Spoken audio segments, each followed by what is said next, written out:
জাহান্নাম বড় কঠিন জায়গা, জাহান্নাম হলো শাস্তির জায়গা, জাহান্নাম হলো আযাবের জায়গা।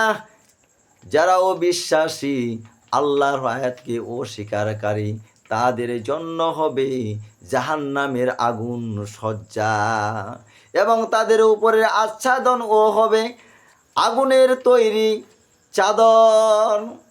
জাহান্নামীদের জন্য যে বিছানাটা হবে, সেই বিছানাটা হবে আগুনের তৈরি।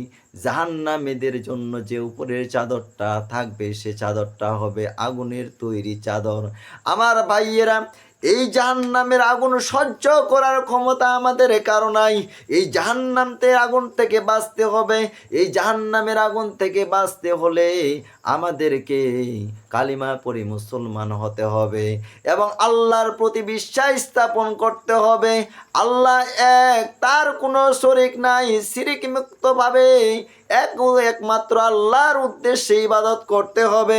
নবী মুহাম্মদ সাল্লাল্লাহু আলাইহি সাল্লামের উপর বিশ্বাস স্থাপন করতে হবে। আখির নবীর পর আর কোনো নবী আসবে না, এই কথা বিশ্বাস স্থাপন করতে হবে।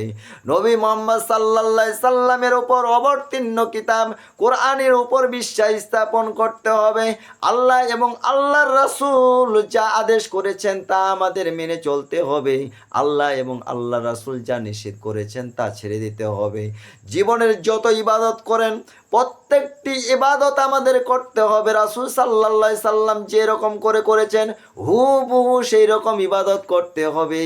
তাহলে আমরা জাহান্নামের আগুন থেকে বাঁচতে পারবো।